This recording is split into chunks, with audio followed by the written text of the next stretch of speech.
Alright guys, for those of you that are wanting to get out of the corporations and uh, the different things that society has placed upon us, one of the things that you're going to have to do is you're going to have to build a well, unless you have access to city water. But city water has various things in it that are basically completely unhealthy for you.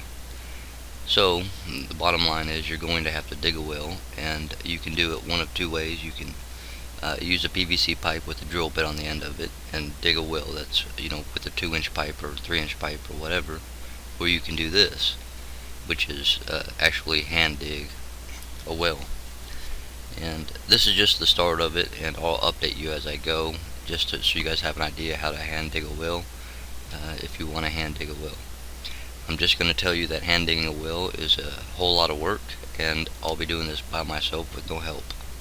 So I'll update you guys as I go, but this is the start of it here. All I did was dig a big hole. This dirt on the outside over here, all this dirt is just it's the dirt from inside the hole here. And what I'm going to do is dig some steps, as you can see where the shovel is there. Dig some steps all the way around it, and then keep on digging down. Once I get down to about 10-11 feet, the steps will end and the well will continue. So just a brief update to give you an idea of what's going on here. And like I said, guys, you've got to come to the truth of things, and you've got to stop being dependent upon government and upon corporations and upon all these things that have literally come in and taken over the United States and all the different various countries that are out there. But digging a well is not going to be easy, and if it rains, it has a potential of collapsing.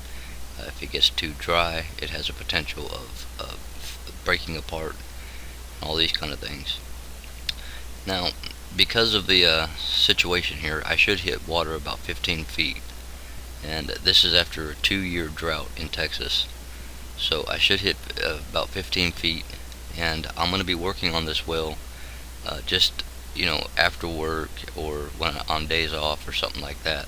So what I'll do is, like right now, I've got basically a half hour of digging here. This is 1/2 hour. Okay, so what I'll do is I'll keep up with how many hours it took to actually dig the well, because I won't be digging on it every day. Now I'm going to start on this here in about the middle of January, and I'll be working on it until it's complete. But what I'll do is keep up with the hours, because if I try to tell you how many days it took, it'll seem like 2 or 3 or 4 or 5 months. But really, time-wise, it'll be a lot less than that. So what I'll do is I'll keep up with the hours, and I'll update you with very brief updates.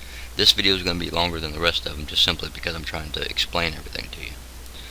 But I'm going to hand dig this well using that shovel, and then also that pick that's down there. And I'm just going to take these steps and go all the way around in a circle until it meets back to the very first step there, where the heyday block is.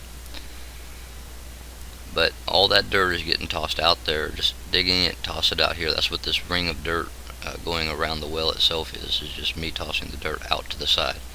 Now, I could be tossing it into a wheelbarrow and then going and piling it up, but I'm going to have a tractor come over and scoop all this stuff up and pile it up. And then I'm going to use that dirt to later down the road to create an earthen shelter.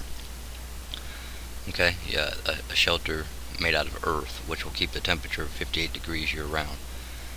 And then if you build the earthen shelter properly, obviously, with the sun being able to hit it and so forth and so on, it'll naturally heat, naturally cool, and naturally take care of itself between winter and summer. But this is going to be the start of everything. This is the well, and it's on the very back end of the property. I'll toss a picture up so you guys can see exactly where at on the property this well is at, or on the land, I should say. It's not property, it's land. And but this should bring you up to speed as far as what I'm doing. This is one of the projects that I'm doing down at the land, and I figure since I'm doing it, I might as well show you. And as you can see in the background, the trees are all dead. This is mid-January, and this is the beginning of it. But you got to have fresh water, and the only way to get fresh water is to dig a well. You can dig a shallow well or you can dig a deep well. I expect to hit water around 15 feet and then continue to dig on down to about 20 foot. When everything is said and done, though, out here, there's going to be waterways coming from up there all the way down here, and those waterways are going to bring extra water to the well under the ground so that the ground can filter the water. And as the water gets filtered, it'll end up in the well, and instead of it being water at 15 feet, we should have water at 7-8 feet, and that should be a constant year-round, drought or no drought, just based on the water system. But again, right now, guys, when you first start out, all you do is just dig, throw the dirt out to the side, and you can continue to do this until you just simply can't do that no more. Then you have to get buckets. But anyways, guys, I'm gonna go ahead and get off here. It's just a lot of hard work, but you can do anything. You can absolutely do anything you want if you know who you are and what you are and all that kind of stuff. So I'll talk to you guys later. Locate the Word, guys. Get in the Word. The Word's in the heavens, and it's in nature. It's all around you, and it's constant and consistent. Get in the Word, stay in the Word, and get the Word in you. The Word's already in you. You just got to get it. It's in you. Talk to you guys later. Peace be with you all.